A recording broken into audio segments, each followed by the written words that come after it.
নমস্কাৰ জেচিচিৰ সংবাদ পৰিক্ৰমালৈ আপোনাক স্বাগতম ষ্টুডিঅত মই জয়শ্ৰী মেধি প্ৰথমে চাহক আজিৰ সংবাদ শিৰোনাম ডিমৰিয়াৰ দুৰুং উচ্চতৰ মাধ্যমিক বিদ্যালয়ত মঙলবাৰে উত্তপ্ত পৰিস্থিতি বিদ্যালয় কৰ্তৃপক্ষই ছাত্ৰ-ছাত্ৰীৰ পৰা ধন সংগ্ৰহৰ অভিযোগ জাগিৰোডৰ ডাবৰঘাটত সদৌ তিৱা ছাত্ৰ সন্থাৰ দ্বাদশ ত্ৰিবাৰ্ষিক সাধাৰণ অধিৱেশন মুকলি সভাত বিভিন্ন জাতি জনগোষ্ঠীৰ ছাত্ৰ সংগঠনৰ নেতৃত্বৰ অংশগ্ৰহণ শংকৰদেৱ বিদ্যানিকেতনৰ নেলিৰ ৰূপালী জয়ন্তীৰ সামৰণি 12 ৰহণীয়া সাংস্কৃতিক শোভাযাত্ৰাত উদ্ভাসিত জাতি জনগোষ্ঠীৰ কৃষ্টি সংস্কৃতি লাহৰীঘাটৰ কাঠনি মাধ্যমিক বিদ্যালয়ত চোৰৰ উপদ্ৰৱ লুটি লৈ গ'ল চিলিং ফেনকে ধৰি অন্যান্য সা সামগ্ৰী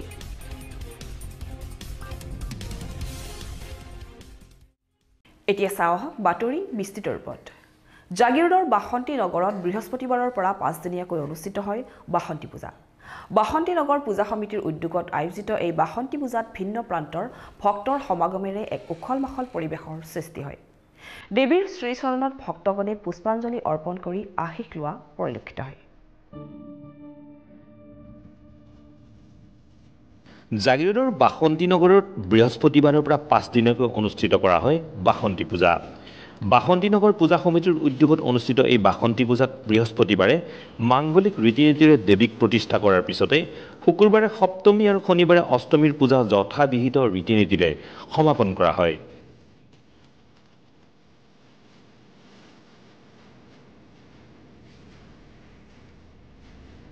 পূজা মণ্ডপত শতাধিক ভক্তৰ সমাগম ঘটে আৰু দেৱীৰ চৰণত ধূপ দীপ নৈবেদ্য আগবঢ়াৰ লগতে পুষ্পাঞ্জলিও অৰ্পণ কৰে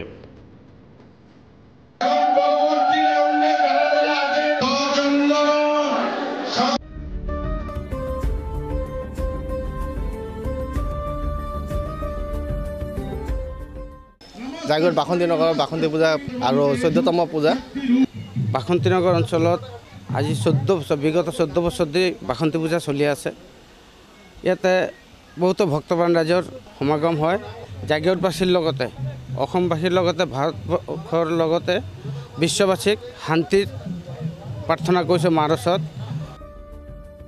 আনহাতে নৱমীৰ দিনা অৰ্থাৎ অন্তিম দিনা বিভিন্ন ধৰ্মীয় আৰু সাংস্কৃতিক কাৰ্যসূচীৰে সামৰণি পেলোৱা হয় এই বাসন্তী পূজাৰ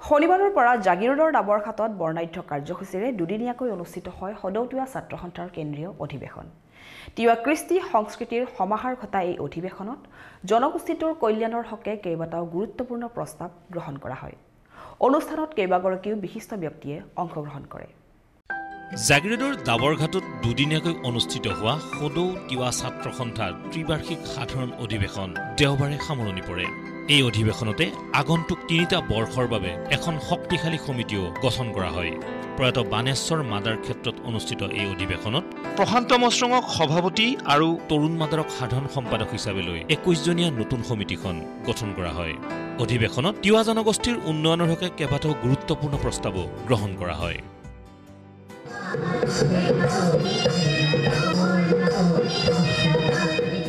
প্ৰধানকৈ জনগোষ্ঠীটোক সংবিধানৰ 6ষ্ঠ অনুসূচীৰ অন্তৰ্ভুক্ত কৰি স্বায়ত্তশাসন প্ৰদান কৰা ট্ৰাইবেল বেল্ট আৰু ব্লকসমূহ সংৰক্ষিত কৰি ভূমিৰ অধিকাৰ প্ৰদান কৰা গোভাৰ ভাৰতীয় বায়ুসেনাৰ অস্ত্ৰভাণ্ডাৰ নিৰ্মাণ কৰিবলৈ লোৱা সিদ্ধান্ত বাতিল কৰা বিদ্যালয়সমূহত তিৱা ভাষা প্ৰৱৰ্তন কৰা আদি প্ৰস্তাৱসমূহ গ্ৰহণ কৰে এই অধিৱেশনতে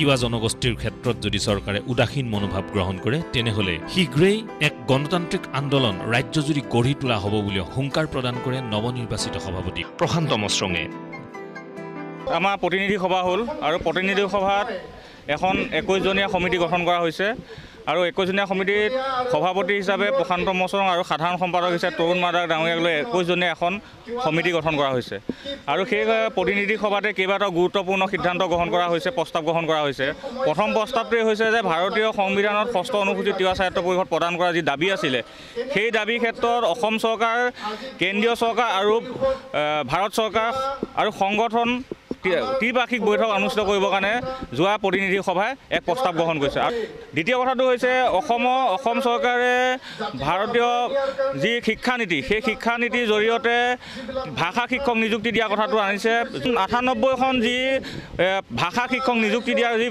বিদ্যালয় তেখেতসকলে ঘোষণা কৰিছে কিন্তু তেখেতসকলে আমি দাবী কৰিছোঁ যে স্পেচিয়েল টেট পাতি বিশেষ টেট অনুষ্ঠিত কৰি পেলাই তিৱা ভাষা শিক্ষক নিযুক্তি দিব লাগে 3 নম্বৰ কথাটো হৈছে কি ভাৰতীয় বায়ু সেনাৰ যি অস্ত্ৰ ভাণ্ডাৰ এই অস্ত্ৰ ভাণ্ডাৰ গুভাত বনাবৰ কাৰণে যি ষড়যন্ত্ৰ কৰিছে সেই ষড়যন্ত্ৰ কোনো কাৰণত তিৱা ৰাইজে মানি নলয় যিহেতুকে ট্ৰাইবেল বেল্ট ব্লকসমূহত অবৈধভাৱে বেদখল বহুত হৈ আছে সেই বেদখলসমূহ কিন্তু উচ্ছেদ কৰিব লাগে গতিকে তেনেকুৱা কেইবাটাও গুৰুত্বপূৰ্ণ সিদ্ধান্ত গ্ৰহণ কৰা হৈছে প্ৰস্তাৱ গ্ৰহণ কৰা হৈছে গতিকে আমি সদৌ ছাত্ৰ সন্থাৰ যি নৱগঠিত সমিতি এই নৱগঠিত সমিতিয়ে কাৰ্যভাৰ লোৱাৰ পাছতে কিন্তু এক আন্দোলন আমি সৃষ্টি কৰিম অসমত মধ্য অসমত আৰু অতি শীঘ্ৰে ভাৰতীয় সংবিধানৰ 6ষ্ঠ অনুসূচীত তিৱা সাহিত্য পৰিষদ অন্তৰ্ভুক্ত কৰিব লাগে দেওবাৰৰ অন্তিম দিনৰ মুকলি সভাত তিৱা সাহিত্য পৰিষদৰ মুখ্য কাৰ্যবাহী সদস্য জীৱন কোঁৱৰৰ লগতে সদৌ তিৱা ছাত্ৰ সন্থাৰ প্ৰাক্তন আৰু পূৰ্বৰ নেতৃবৰ্গ আৰু অসমৰ ভিন্ন প্ৰান্তৰ জনগোষ্ঠীয় সংগঠনসমূহৰ নেতৃবৰ্গ উপস্থিত থাকি জনগোষ্ঠীটোৰ উন্নয়নৰ হকে বিভিন্ন বক্তব্য আগবঢ়ায় মুকলি সভাৰ আগেয়ে পতাকা উত্তোলন কৰে সদৌ তিৱা ছাত্ৰ সন্থাৰ সভাপতি অনিৰুদ্ধ মিঠিয়ে আৰু স্মৃতি তৰ্পণ কৰে সদৌ তিৱা ছাত্ৰ সন্থাৰ সাধাৰণ সম্পাদক প্ৰশান্ত মচৰঙে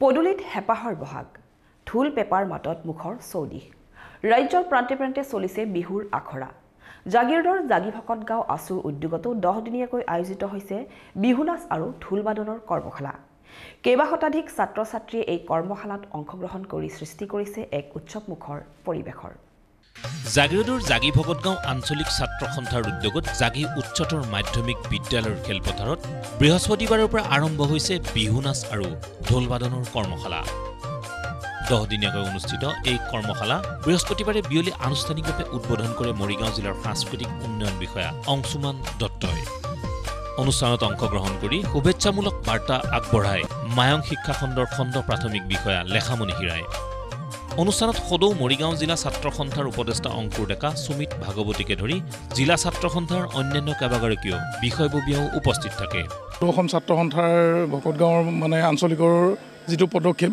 অত্যন্ত প্ৰশংসনীয় পদক্ষেপ আৰু তেওঁলোকে মই জনাত যোৱা 8 বছৰ ধৰি কৰ্মশালা অনুষ্ঠিত কৰি আহিছে বিহু ফাংচন সকলোৱে পাতে বিহু ফাংচন কৰি থাকে কিন্তু ফাংচনতকৈ আমাৰ মানে এনেকুৱা ধৰণৰ হেৰিবিলাকে কৰ্মশালাবিলাকে আমাৰ নতুন উঠি অহা চামক মানে যথেষ্ট উপকৃত কৰিব পাৰে আৰু তেওঁলোকৰ কাৰণে এইটো আটাইতকৈ গুৰুত্বপূৰ্ণ এটা মানে পদক্ষেপ এগৰাকী সাংস্কৃতিক বিষয়া হিচাপে অত্যন্ত সুখী যে মৰিগাঁও জিলাখনত চাৰিফালে এতিয়া বিহু কৰ্মশালা চলি আছে প্ৰায় 8টা বিহু কৰ্মশালাৰ বিষয়ে মই জানো মোৰ নিমন্ত্ৰণ আছে আৰু 12টামান কৰ্মশালা চলি আছে এতিয়া শিক্ষক ৰাজীৱ চহৰে আধৰা কৰ্মশালাত প্ৰশিক্ষক ৰূপে বিশ্বজ্যোতি চেতিয়া মালা ডেকা আৰু জয়ৰাণী ডেকাই অংশগ্ৰহণ কৰে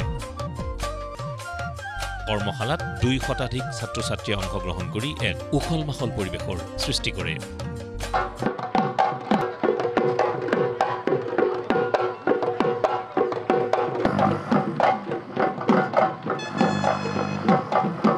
প্ৰতি বছৰৰ দৰে এই বছৰ জাগিভকত গাঁও আঞ্চলিক ছাত্ৰ সন্থাই আয়োজন কৰিছোঁ 10 দিনীয়াকৈ বিহু কৰ্মশালা আজি আৰম্ভণিৰ দিনতে আমাৰ যথেষ্ট সংখ্যক ছাত্ৰ ছাত্ৰীয়ে অংশগ্ৰহণ কৰিছে অনাগত দিনত ছাত্ৰ ছাত্ৰীৰ পৰিসৰ আৰু বৃদ্ধি হ'ব বুলি আমি আশাবাদী আমি আচলতে বিহুটো কেনেকৈ উপস্থাপন কৰিব পাৰি বিহুটো কেনেকৈ জন্মে কেনেকৈ বিহুটো আমি বিয়পাই তুলিব পাৰোঁ সেই পৰিকল্পনাৰে আমি প্ৰতি বছৰে এইটো আমাৰ 15 নম্বৰ বছৰ আমি অতিক্ৰম কৰিছোঁ এবাৰ 16 নম্বৰ বছৰ ভৰি দিছোঁ আমি প্ৰতি বছৰে এনেদৰে ছাত্ৰ ছাত্ৰীসকলক যুৱ প্ৰজন্মক বিহুৰ বাবে আকৰ্ষণ কৰিবলৈ আমি বিহু এনেকৈ কৰ্মশালাৰ আয়োজন কৰোঁ প্ৰতি বছৰে আমি একেখিনি গুৰুৰ দ্বাৰা আমি তেওঁলোকক শিক্ষা দিবলৈ চেষ্টা কৰিছোঁ। কাৰণ কিয় আমি নতুন নতুন শিক্ষাগুৰু আনি তেওঁলোকক শিক্ষা দিলে তেওঁলোকে কিছু শিকিবলৈ ৰৈ যায়। সেয়েহে আমি প্ৰায় আজি 5 বছৰমান হৈছে, 5 বছৰত আমি আমাৰ যি বিশ্বজ্যোতি চেতিয়া ছাৰ, বিশ্বজ্যোতি চেতিয়া, মালা ডেকা আৰু জয়াৰাণী ডেকাৰ তত্বাৱধানত ছাত্ৰ ছাত্ৰীসকলক আমি এই বিহু আখৰা শিকাবলৈ চেষ্টা কৰিছোঁ।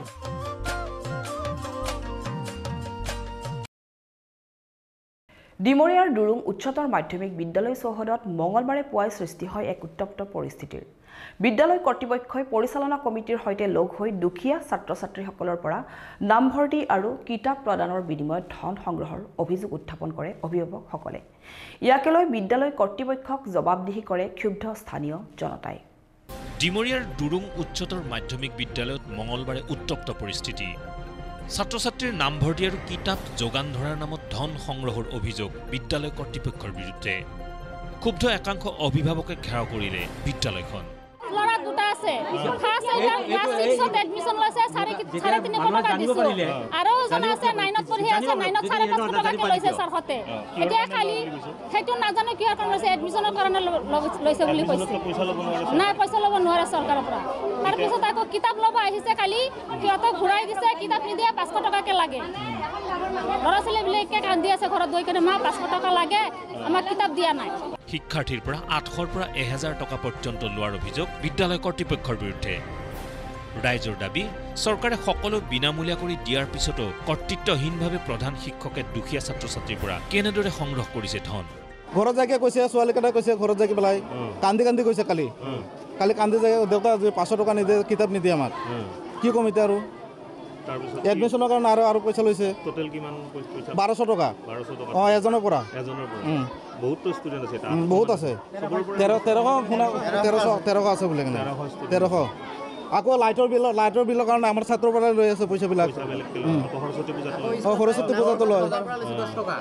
ব্ৰেঞ্চ বনাইছে, ব্ৰেঞ্চৰ টকাটো লৈছে, ছাত্ৰৰ পৰা কাটিছে। ফেন কিনিছে, ফেনৰ পইচাটো ছাত্ৰৰ পৰা কাটিছে। সেইটো চৰকাৰে দিয়া নাই নেকি? ইফালে বিদ্যালয় কৰ্তৃপক্ষই জনোৱা অনুসৰি প্ৰায় 800 শিক্ষাৰ্থী থকা বিদ্যালয়খনত দীৰ্ঘদিন ধৰি পৰ্যাপ্ত শিক্ষক নথকাত অস্থায়ী শিক্ষকক বেতন দিয়াৰ বাবেহে এনেদৰে ছাত্ৰ ছাত্ৰীৰ পৰা সংগ্ৰহ কৰা হৈছে ধন। আৰু এই সন্দৰ্ভত অনুষ্ঠিত হৈছে অভিভাৱক সভাও। বাৰম্বাৰ বিদ্যালয় পৰিদৰ্শকৰ কাৰ্যালয়ত এই সন্দৰ্ভত জনোৱা হৈছে যদিও বিষয়টোত গুৰুত্ব আৰোপ নকৰাৰ অভিযোগ বিদ্যালয় কৰ্তৃপক্ষৰ।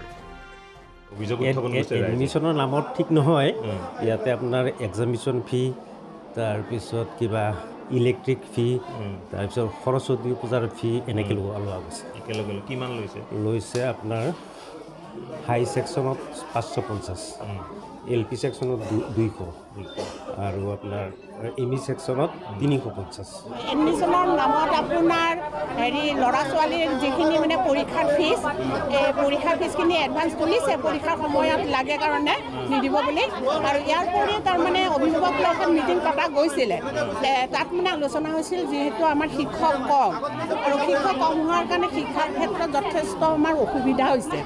ইতিমধ্যে আপোনাৰ IS অফিচ, ডিৰেক্টৰ অফিচক জনোৱা হৈছিলে এইবোৰ কথা, আৰু তেওঁলোকৰ পৰা যোৱা বছৰ 3জন শিক্ষক দিছিলে। কিন্তু দুখৰ বিষয়, সেই 3জন শিক্ষক কিন্তু আমাৰ বিদ্যালয়লৈ নাহিল, যাৰ কাৰণে আমাৰতো ক্ষতি হৈছে, কাৰ ল'ৰা ছোৱালীৰ ক্ষতি হৈছে। আৰু সেইকাৰণে আমাৰতো মোটামুটি 800 টিচাৰ মাত্ৰ আপোনাৰ 13জন আছে প্ৰিন্সিপালক লৈ। আৰু সেইটো তাৰমানে অভিভাৱক মাতিছিলে, সকলো অভিভাৱক অহা নাছিল। ধৰক যিখিনি অভিভাৱক আহিছিলে তেওঁলোকে ছাপৰ্ট কৰিছিলে যে টকাটো লওক শিক্ষক ৰখাৰ কাৰণে, নতুন শিক্ষক কেইজনমান আনিব লাগিব। আৰু যদি সঁচাকৈ IS-ৰ পৰা আমাক সেইখিনি সহায় কৰি শিক্ষক দিয়াৰ, তেতিয়াতো প্ৰয়োজন নাই টকাৰ। ইয়াকে লৈ বিদ্যালয় ঘেৰাও কৰিলে ক্ষুব্ধ অভিভাৱক তথা ৰাইজে। ৰাইজৰ দাবী, শীঘ্ৰেই বিদ্যালয়খনত পৰ্যাপ্ত শিক্ষক নিযুক্তি দিয়ক আৰু দুখীয়া শিক্ষাৰ্থীক উচ্চ শিক্ষা গ্ৰহণ কৰাৰ ক্ষেত্ৰত চৰকাৰে আগবঢ়াওক সহযোগিতা। এই যে এডমিশ্যন ল'ৰা ছোৱালীবিলাক ইমান হৈছে যে আমি এতিয়া কেনেকৈ পঢ়াম? আজি আমাৰ ইয়াতে মানে CRC আছে, CRC কি কৰি আছে?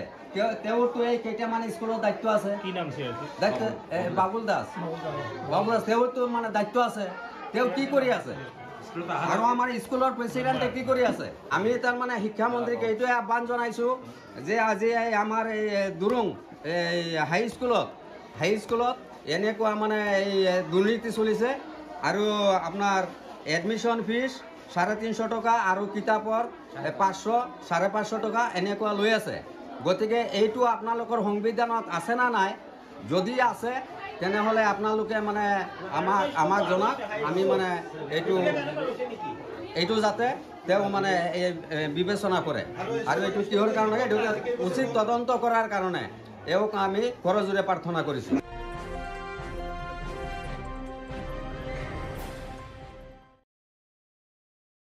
জাগিৰোডৰ বহাত কলং নৈৰ ঘাটত শনিবাৰৰ পৰা দুদিনীয়াকৈ অনুষ্ঠিত হয় অশোকাষ্টমী মেলা।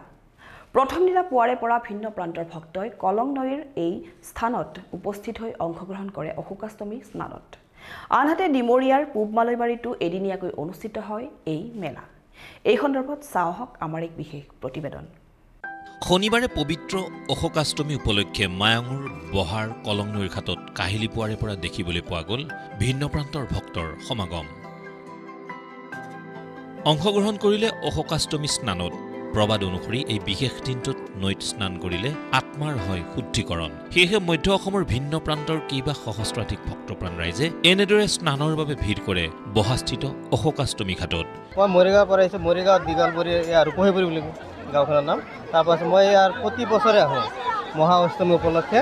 ইয়াত আমি আহি পেলাই গা ধুই পেলাই ইয়াত কি অলপ নিয়ম নীতি আছে এইবিলাক আমি কৰি আমি ভাল লাগে ইয়াত আহি পেলাই। সমান্তৰালভাৱে অনুষ্ঠিত হৈছে বাসন্তী পূজাৰো। বহা বজাৰত শনিবাৰৰ পৰা দুদিনীয়াকৈ ব্যাপক উৎসাহ উদ্দীপনাৰে আৰম্ভ হয় অশোকাষ্টমী মেলা।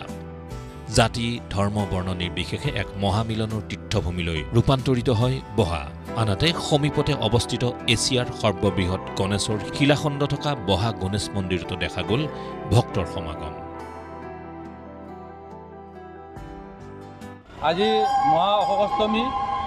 এই অশোকাষ্টমীত আমাৰ এই পৌৰাণিক এই যিটো অনুষ্ঠান গণেশ বাবাৰ লগতে আমাৰ বহাৰ যিখন অশোকাষ্টমী, সেই অশোকাষ্টমীৰ লগত আমাৰ এই অনুষ্ঠানটোৰ যিহেতুকে সকলোৱে এই আমাৰ গণেশ বাবাক সকলোৱে বিশ্বাস কৰে। এই অঞ্চলত যিমান মানুহ আহে, যিমান ভক্তপ্ৰাণ আহে, এই গংগা পবিত্ৰ আজি গংগা স্নান অশোকাষ্টমীৰ দিনা যিহেতুকে আমাৰ গংগা প্ৰতিটো নদীতে আহে। গতিকে আমাৰ এইখন কলং কপিলী নদী, গতিকে এই নদীত এতিয়া মহা স্নান হৈ আছে আৰু গংগা স্নানৰ পবিত্ৰখনত আজি ভক্তসকলে এই অশোকাষ্টমীৰ লগতে আমাৰ বহাত থকা শ্ৰী শ্ৰী গণেশ মন্দিৰ এই যি মূৰ্তিভাগ আছে, এই মূৰ্তিভাগক সকলোৱে সিদ্ধিদাতা ৰূপত সকলোৰে যাতে মনোকামনা পূৰ্ণ হয় এই আশাৰে সকলোৱে ভক্ত ইয়াত তেখেতৰ শ্ৰীচৰণত ধূপ দীপ নৈবেদ্যৰে এগতি বন্তি জ্বলাই তেওঁলোকৰ তেওঁৰ শ্ৰীচৰণত সকলো আশা যাতে পূৰ্ণ হয় তাৰ কাৰণে আহে। তাৰমানে আমাৰ এইটো প্ৰায় 102-3 বছৰমান হ'ল। আমি বছৰে এইটো পাতি আছোঁ। আমাৰ আটা দেউতা ককাহঁতেও পাতিছে, আমিও পাতি আছোঁ বছৰে। এইফালৰ পৰা আমাৰ ৰাতিপুৱা গংগা স্নান হয়, ব্ৰহ্মপুত্ৰ স্নান হয়। তাত দৈ চিৰা অলপ খায় মানুহে। খোৱাৰ পিছত পূজা অৰ্পণা কৰে, চাদ্দ পিন্ধি আদি দান কৰে। এইটো মানে আমাৰ আৰক্ষীৰ ফালৰ পৰা আমাক যথেষ্ট সহায় কৰিছে, ADFৰ পৰাও যথেষ্ট সহায় কৰিছে। ওপৰত আমাৰ প্ৰশাসনৰ ফালেও বহুত যথেষ্ট সহায় কৰিছে। সেইটো আমি তেওঁলোকক ধন্যবাদ দিলোঁ। গতিকে এনেকুৱাই যাতে আগন্তুক আমি চলাই যাব পাৰোঁ সেইটো কামনাৰে সকলো ৰাইজক আমি ইয়ালৈ নিমন্ত্ৰণ আগবঢ়াইছোঁ। ইফালে ডিমৰীয়াৰ পূব মালৈবাৰীৰ কলং নৈৰ পাৰতো বাসন্তী পূজাৰ লগত সংগতি ৰাখি অনুষ্ঠিত হয় অশোকাষ্টমী মেলা। ভিন্ন প্ৰান্তৰ পৰাই এই স্থানতো ভিৰ কৰে ভক্তই। নৈৰ ঘাটত স্নান কৰি পিতৃপুৰুষলৈ পিণ্ডদান অস্থি বিসৰ্জন কৰি পুণ্য অৰ্জনৰ বাবে প্ৰাৰ্থনা জনায় প্ৰতিগৰাকী ভক্তই।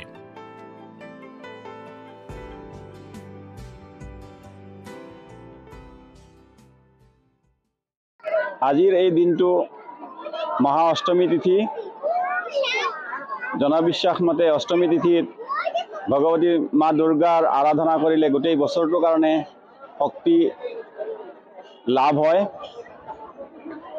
ইয়াত দুটা পৰ্ব জড়িত হৈ আছে।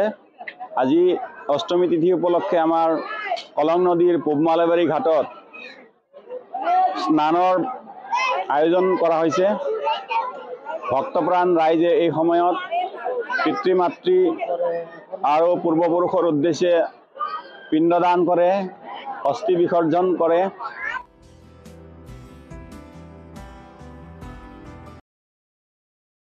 বৃহস্পতিবাৰৰ পৰা দুদিনীয়া বৰ্ণাঢ্য কাৰ্যসূচীৰে নেলি শংকৰদেৱ বিদ্যা নিকেতনৰ ৰূপালী জয়ন্তী উৎসৱ দুদিনীয়াকৈ উদযাপন কৰা হয়। ৰূপালী জয়ন্তী উপলক্ষে সমগ্ৰ অঞ্চলজুৰি সৃষ্টি হয় এক উখল-মাখল পৰিৱেশৰ। সাংস্কৃতিক শোভাযাত্ৰাই মোহাচন্ন কৰে অঞ্চলবাসীক। এই সন্দৰ্ভত চাওঁ আহক আমাৰ এক বিশেষ প্ৰতিবেদন। জাগিৰোডৰ নেলি শংকৰদেৱ বিদ্যা নিকেতনৰ ৰূপালী জয়ন্তীৰ শুকুৰবাৰে সামৰণি পৰে। ৰূপালী জয়ন্তী উপলক্ষে শুকুৰবাৰে উলিওৱা বৰ্ণাঢ্য সাংস্কৃতিক শোভাযাত্ৰাত উদ্ভাসিত হয় বিভিন্ন জাতি জনগোষ্ঠীৰ কৃষ্টি সংস্কৃতি।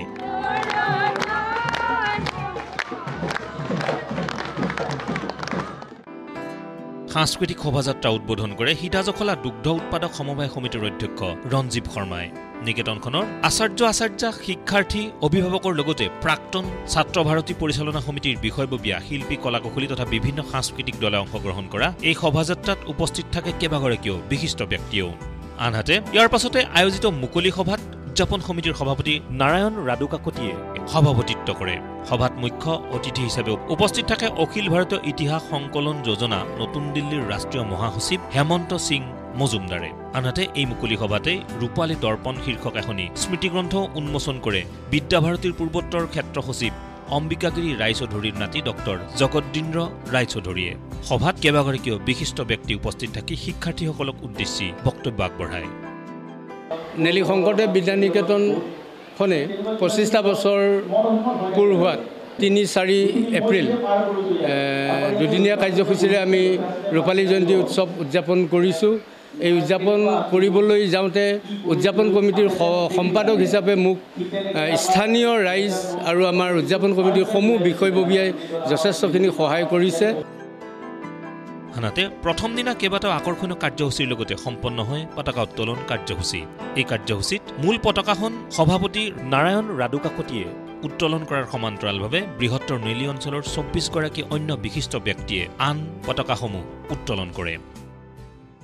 নেলি শংকৰদেৱ বিদ্যা নিকেতন যে 25 বছৰ অতিক্ৰম কৰি গৈছে, মানে দেখা যায় এই আমাৰ অঞ্চলত যিমানবিলাক শিক্ষা অনুষ্ঠান আছে সেই শিক্ষা অনুষ্ঠানৰ ভিতৰতে শংকৰদেৱ বিদ্যা নিকেতনৰ যিটো শিক্ষা সেইটো অলপ সুকীয়া শিক্ষা যেন আমি অনুভৱ কৰোঁ। কাৰণ কথা হ'ল কি, ইয়াত মানে ল'ৰা ছোৱালীৰ আচাৰ ব্যৱহাৰবিলাক মানে অতি সুন্দৰ আৰু মোহনীয়। শংকৰদেৱ বিদ্যা নিকেতন নেলিয়ে 25টা বছৰ অতিক্ৰম কৰিছে আৰু সেইবাবে 2025 বৰ্ষ 3 আৰু 4 এপ্ৰিলত আমি ৰূপালী জয়ন্তী আয়োজন কৰিছিলোঁ। 3 তাৰিখৰ কাৰ্যক্ৰম হৈ গৈছে। আমাৰ 4 তাৰিখৰ কাৰ্যক্ৰম প্ৰথম আছিলে সাংস্কৃতিক শোভাযাত্ৰা আৰু এই শোভাযাত্ৰা উদ্বোধন কৰিছিলে মাননীয় শ্ৰীযুত ৰঞ্জিত শৰ্মাদেৱে। উদ্বোধনী কাৰ্যসূচীয়ে সফলমণ্ডিত কৰা শোভাযাত্ৰা সুকলমে সফল হয়। ৰূপালী জয়ন্তীত আমাৰ নেলি বৃহত্তম অঞ্চলৰ বিভিন্ন ৰাইজে আমাৰ নিকেতনখনলৈ যথেষ্টখিনি সহায় সহযোগিতা আগবঢ়াইছে। নিকেতনৰ উদযাপন কমিটিও যথেষ্ট কষ্ট কৰি ৰূপালী জয়ন্তীটো সফলমণ্ডিত কৰাৰ চেষ্টা কৰিছে। পৰিচালনা সমিতি, মাতৃ গোট, অভিভাৱক অভিভাৱিকা সকলোৱে সহযোগত আমাৰ এই ৰূপালী জয়ন্তীটো সফলমণ্ডিত হৈ উঠিছে।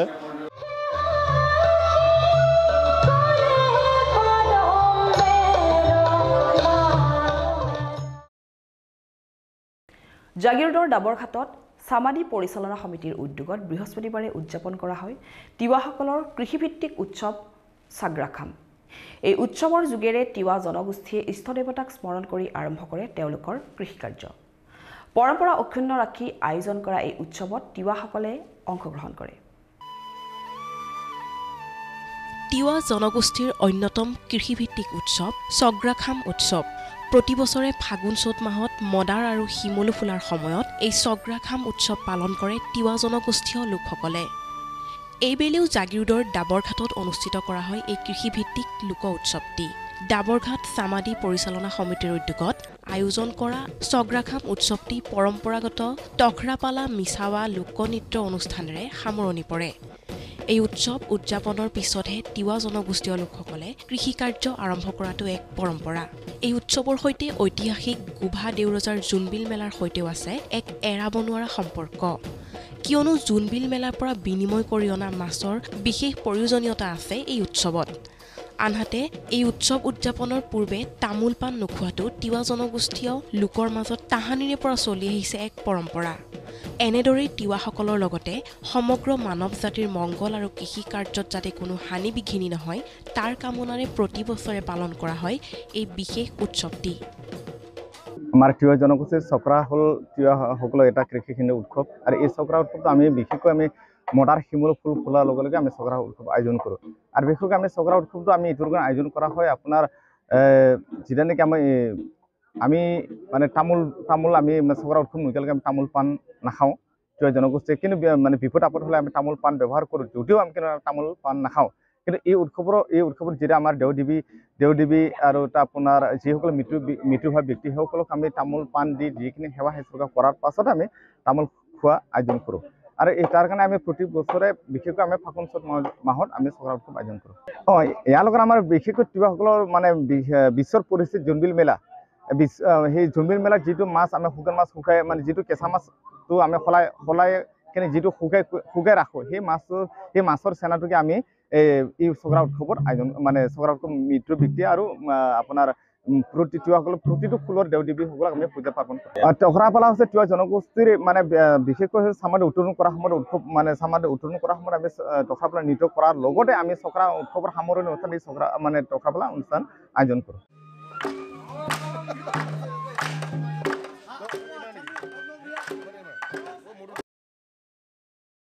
এতিয়া চাওঁ সংক্ষিপ্ত ৰূপত কেইটামান বাতৰি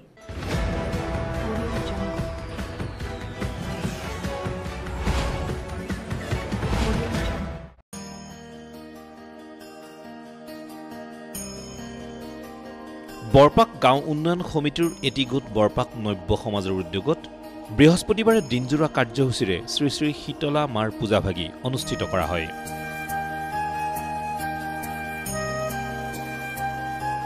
গাঁৱৰ মহিলাসকলে পুৱাৰে পৰা উপবাসে থাকি এই পূজাত পুষ্পাঞ্জলি অৰ্পণ কৰে আৰু সন্ধিয়ালৈ ৰজামায়ং মহানাম দলৰ নাম পৰিৱেশন কৰা হয়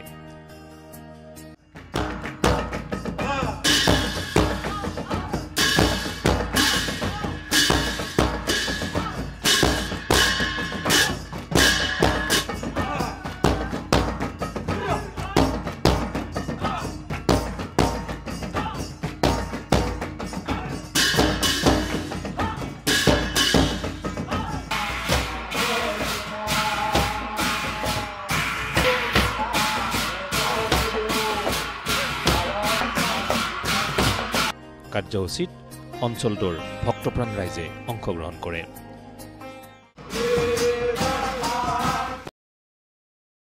মৰিগাঁও জিলাৰ লাহৰীঘাটৰ শিক্ষানুষ্ঠানসমূহত ক্ৰমাৎ বৃদ্ধি পাইছে চোৰৰ উপদ্ৰৱ অঞ্চলটোৰ এখনৰ পিছত আনখন শিক্ষানুষ্ঠানৰ পৰা চিলিং ফেন মূল্যৱান সামগ্ৰী আদি সঘনাই চুৰি কৰি লৈ গৈছে চোৰে বিগত নিশাও লাহৰীঘাটৰ কাঠনি মাধ্যমিক বিদ্যালয়ত সংঘটিত হয় চুৰি কাৰ্য বিদ্যালয়খনৰ কোঠাৰ দুৱাৰৰ তলা ভাঙি চোৰে লৈ যায় 4খনকৈ চিলিং ফেন ৰান্ধনীশালৰ বাচন বৰ্তন পুৱাৰ ভাগত বিদ্যালয় খোলাৰ সময়তে পোহৰলৈ আহে সমগ্ৰ ঘটনা ইতিমধ্যে বিদ্যালয় কৰ্তৃপক্ষই সমগ্ৰ বিষয়টো আৰক্ষীক অৱগত কৰিছে যদিও এই পৰ্যন্ত আৰক্ষীৰ জালত পৰা নাই চোৰৰ দল যাৰ বাবে উদ্বিগ্ন হৈ পৰিছে বিদ্যালয় কৰ্তৃপক্ষ মানে কাঠনি মাধ্যমিক বিদ্যালয়ৰ আগৰ পৰা চোৰৰ উপদ্ৰৱ চলি আছে এতিয়া এইকেইটা দিন আজি 10 দিনমান ধৰি উৎপাতটো বেছি হৈছে আমাৰ দৰ্জাৰ তালাবিলাক হেকচুৰে কাটি ফেন ইতিমধ্যে 4খন ফেন লৈ গৈছে তাৰ উপৰি কি কৰিছে ৰান্ধনী ঘৰৰ বাচন বৰ্তনো চোৰে লৈ গৈছে 2-3বাৰ এনেকৈ চুৰ হৈ আছে আমি কিনি আছোঁ কিমান কিনিম তাৰ উপৰি ইয়াত ৰাতি ড্ৰাগছৰ আড্ডা হয় ওচৰ চুবুৰীয়া ল'ৰা ছোৱালী ৰাতি যিহেতু কোনো নাথাকে ইয়াৰ বাবে বিহিত ব্যৱস্থা আমি আৰক্ষী কৰ্তৃপক্ষক আমি জনাম এই বিষয়ে যাতে তেওঁলোকে অলপ তদন্ত কৰি উপযুক্ত যাতে চোৰক শাস্তি প্ৰদানৰ ব্যৱস্থা কৰে তাৰ বাবে মই অনুৰোধ কৰিম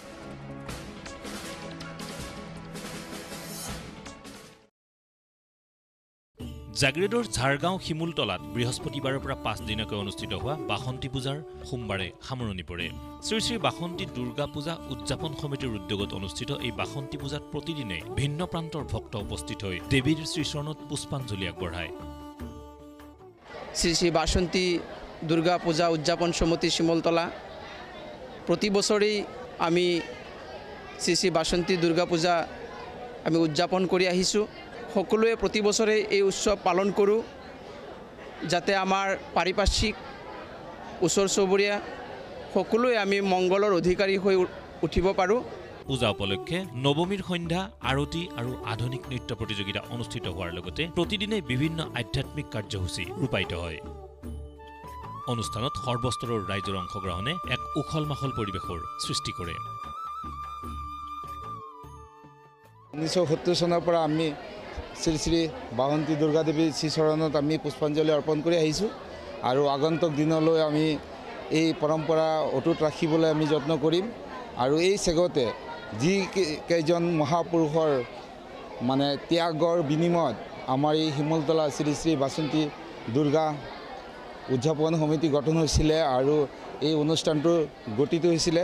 এই চেগতে তেখেতসকলক আমি ধন্যবাদ জ্ঞাপন কৰিছোঁ।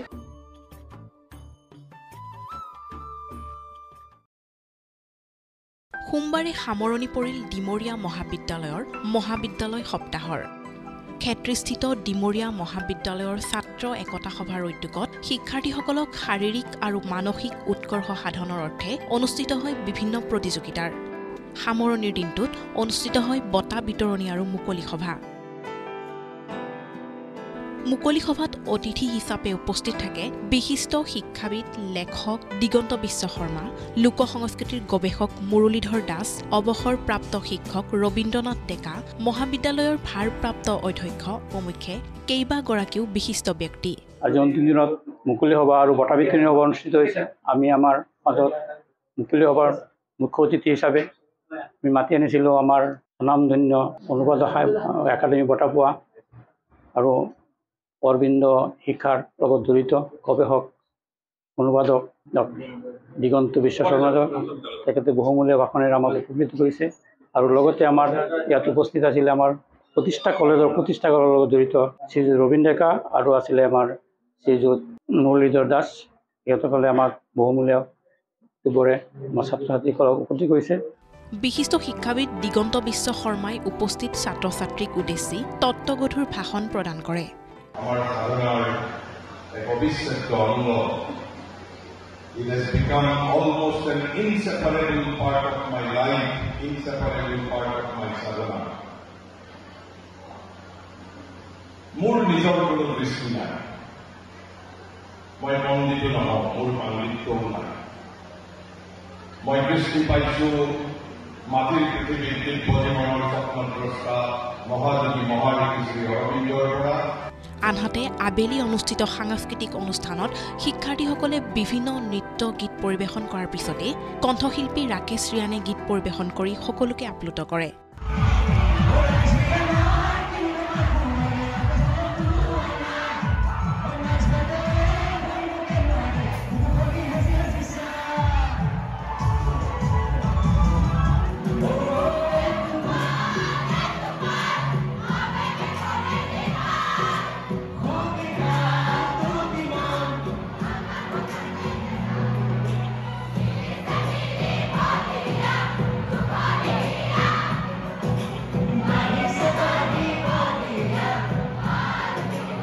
ভাল লাগিছে নিশ্চয়। আৰু যিমান আমি কলেজবিলাকত যাওঁ নতুন প্ৰজন্মক লগ পাওঁ, তেওঁলোকৰ উৎসাহ থাকে সদায় আৰু আমাৰ প্ৰতি খুব বেছি মৰম। আমাৰ মেক্সিমাম ভিউৱাৰ্ছবিলাক যিহেতু আমি গানৰ পাওঁ, সেইবিলাক চব নতুন প্ৰজন্মৰ ল'ৰা ছোৱালী মেক্সিমাম আজিকালি ইউজ কৰে ছ'চিয়েল মিডিয়া। গতিকে সেইকাৰণে তেওঁলোকৰ লগত যেতিয়া লগ পোৱা যায় তেতিয়া খুব ভাল লাগে আৰু কলেজত আহি ভালেই পাওঁ। তেওঁলোকৰ অকণমান ভাইবটো বেলেগ হৈ থাকে খুব, আৰু অকণমান মটিভেশ্যনো পাওঁ আমি যেতিয়া লগ পাওঁ চবকে ষ্টুডেণ্টক।